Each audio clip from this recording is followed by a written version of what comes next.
This is your WW3 news.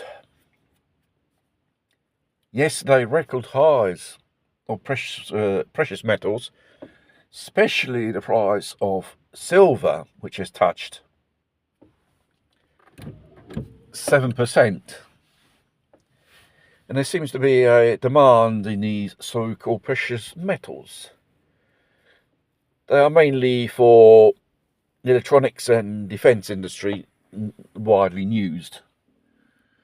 And before people go rushing out and buy it, the big boys already, for some time, accumulated in quantities this so-called elements.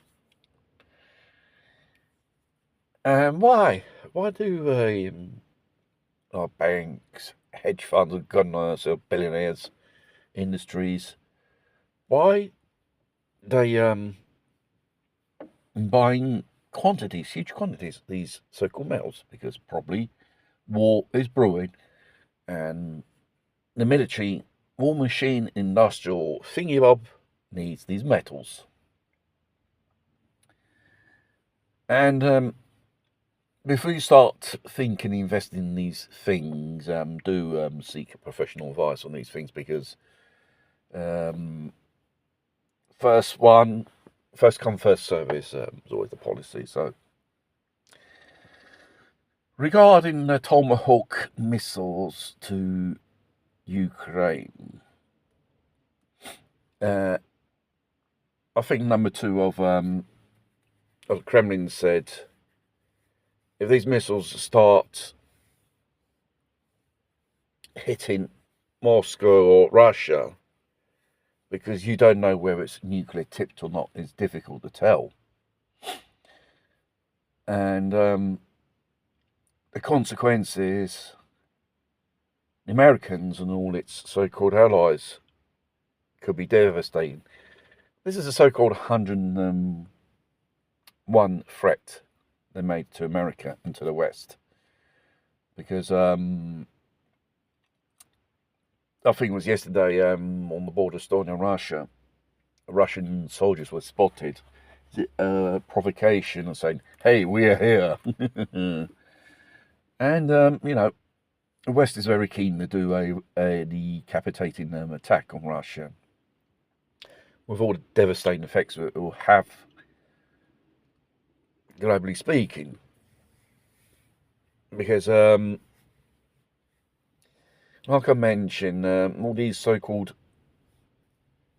call it war metals, going up in prices, that means there's a demand for it. And obviously it'll be used for military purposes, military deductions, that's for sure. We could have lockdowns or commercial routes and stuff like that. It has only begun. And the forecast looks very, very murky. We have armed patrols on the NATO and Russian border, drones,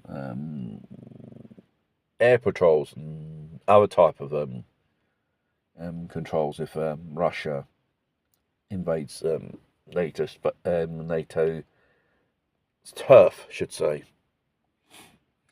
The Russians have already probed with their drones and airplanes, and they just put them in total panic.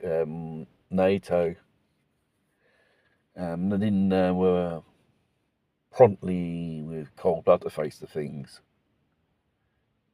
Like the West is doing provocation now. The Russians are daring the West. See what red line it takes for the Russians to cross, and probably studying military movements.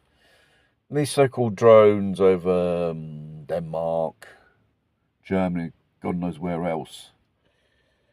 Let's say it's Russian, or it's just a false flag, which West needs to go to war. History repeats itself. The American economy is collapsing. They don't want you to know, otherwise it'll just create panic, a lot worse than a war. And Europe is not in a good shape at all. What better way to reset the whole world, a war. You get rid of a few million people, which you don't need, and there you are.